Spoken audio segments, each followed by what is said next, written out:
What's going on YouTube? I'm Alex and today I'm taking a look at the Doogee X5 Pro. Let's begin. What's going on everyone? I'm Alex and this is the review of the Doogee X5 Pro. I got this device from gearbest.com for $79. I will leave a link in the video's description if you want to check this out. About this phone, it has a 5-inch screen.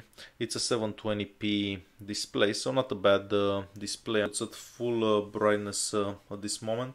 The viewing angles are quite good, I have to say, and you can still see the device in direct sunlight. So the screen does look alright on this device.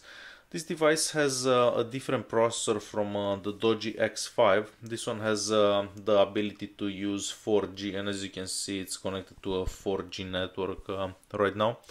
It has a MediaTek 6735 processor. It's a quad-core processor, has 2 gigs of RAM and 16 gigs of internal storage. It is called the Pro, but I wouldn't exactly call this device a Pro device. It's kind of the same with the other one, the X5, and I actually like the X5 more than this device, even though the X5 doesn't get 4G and 16 gigs of internal storage. That being said, I'm gonna start with the Antutu score. I took a couple of screenshots. Let me just find the gallery app. So the Antutu score, it's quite disappointing, I have to say. This is the lowest score I have seen in quite some time.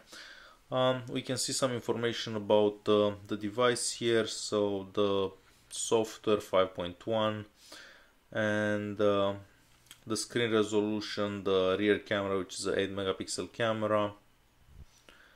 Some other stuff about the device right here. And of course doesn't really have any sensors available, has just a couple. Since I'm here anyways, this is the speed test on LTE, so connected to a 4G network. I was able to download 43 megabytes per second, upload with 35. Keep in mind that this device doesn't have the 850 band, so you may wanna check with your carrier and see if this device will work wherever you're located. It comes pre-installed to the Play Store and a couple of other apps that you can see around here. Some of them I installed myself, like YouTube and Chrome, but it does come pre-installed with the Maps app and the Torch app. However, since you have the Play Store, you don't really need any other apps, and you can just install anything you wish. If we go into the settings app, just so you can have an idea how it looks, I'm gonna go into languages here so you can see what languages are supported. Just in case you're wondering if this device will work with whatever language you're using. So those are all the languages supported. It does have gestures to wake up the screen, so you can double tap on the screen and it will come on. There are other gestures available as well, but I'm only using that particular one, but you can use whichever one you want from this. I'm gonna go in the battery here. I did charge the phone before the review to like 40% or so, so it doesn't die. I was able to get about 2 hours of screen time, not more than 2 hours. However, I use the brightness at maximum, I use the GPS and everything else. What I don't like about this phone, like it's normal to get 2 hours of screen time with this type of a battery. But what I don't like about the device, it's the slowing charging time. Like it takes hours and hours to charge this device, even if I use a charger from my Note 4, which is a fast charger. If we go into storage here, you can see how much storage there is available. About 12 gigs, I believe it was at the beginning. I have some apps installed right now and I only have about 11 gigs left. What other things can I show you? It has a visitor mode, which is pretty nice. I mean, you hide all the call logs, messages, pictures. So if somebody wants to use your phone, doesn't have to look through your stuff. If we go into about device here, you can see that it's running Android 5.1 and it's the X5 Pro model. Since I'm here anyways, I'm gonna show you how the speaker sounds. So I'm just gonna select a ringtone here.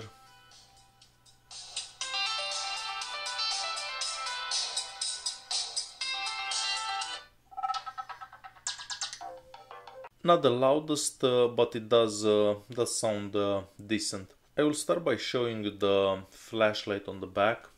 So I'm just gonna turn it on.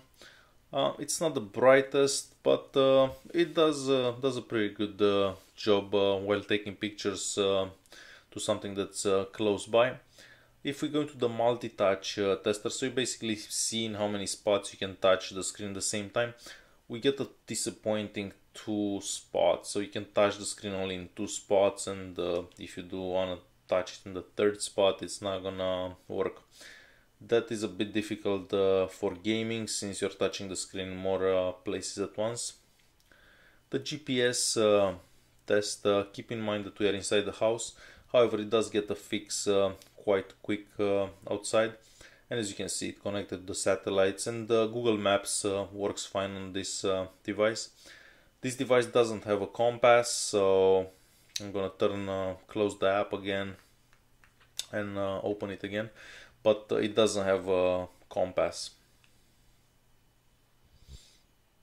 So it will tell us that the compass cannot be used because it doesn't have the sensor. So I just wanted to show you, just in case some of you are wondering. Also, this device doesn't have a notification light anywhere, so if you get a message or something, you don't hear it, tough luck, you're gonna have to turn on the screen.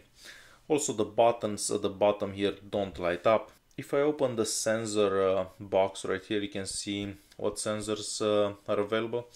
So really not that much, but it's a cheap device, a $79 device that works on 4G. You can't really expect that much from it. I will open the YouTube app so you can see the maximum resolution supported by this device. Let's keep in mind it's a 720p screen.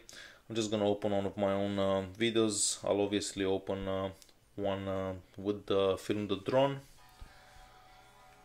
We'll select the maximum quality here.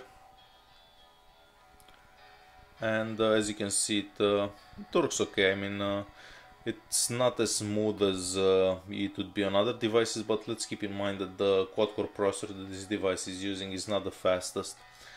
So you've seen that YouTube works on 720p, so the maximum resolution of the screen.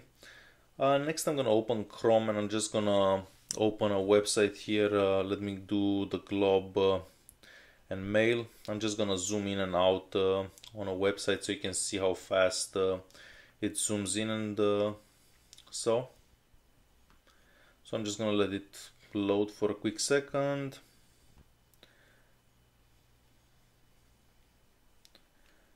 So as you can see, it's not very smooth. Like this was working much better on the X5, not the Pro version. So I do enjoy the X5 more than this. It does have automatic brightness. You can set it right here. It is strange that you cannot find the brightness on top here, but that's how it is. I will make a quick phone call so you can see how the proximity sensor works.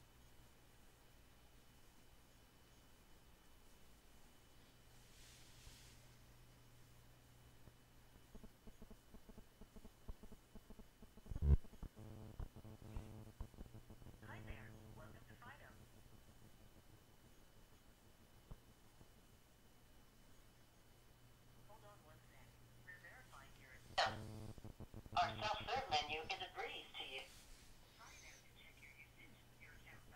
And the proximity sensor, as you can see, works fine. The call quality is also okay, and I haven't had anyone not hearing me right. And the last thing that I'm gonna take a look at is the camera. I'm not convinced about this camera. I did like the camera on the X5 a bit more. I will post some sample pictures that you can find in the video's description probably tomorrow. but if the light is not perfect, the camera is not the best. You can see some detail, but for this lighting here, the picture should be a bit better in my opinion. It does have a HDR mode.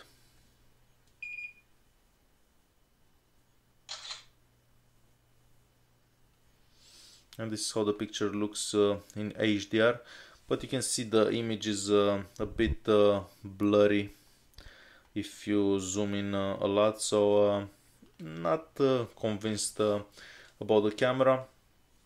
We do have a couple of settings here, nothing too interesting. I mean, MediaTek camera, very generic. If we turn the camera around, I'm obviously gonna see myself. I'm gonna take a picture of the camera so you can see how that picture looks. So this is I think kind of the same as the rear camera, even though this sensor is a 5 megapixel sensor. However, I do believe it's interpolated to 5 megapixels since it's actually a 2 megapixel sensor. So you can see some details, but still a bit blurry. It's alright considering the price of the device, but I did enjoy the camera on the X5 just a bit more than this. So if you don't care about 4G and extra RAM and storage, I would suggest getting the regular X5, which is 20 bucks cheaper, and I did like it a bit more than this device. And the Antutu score was much higher. Thanks for watching, and don't forget to subscribe.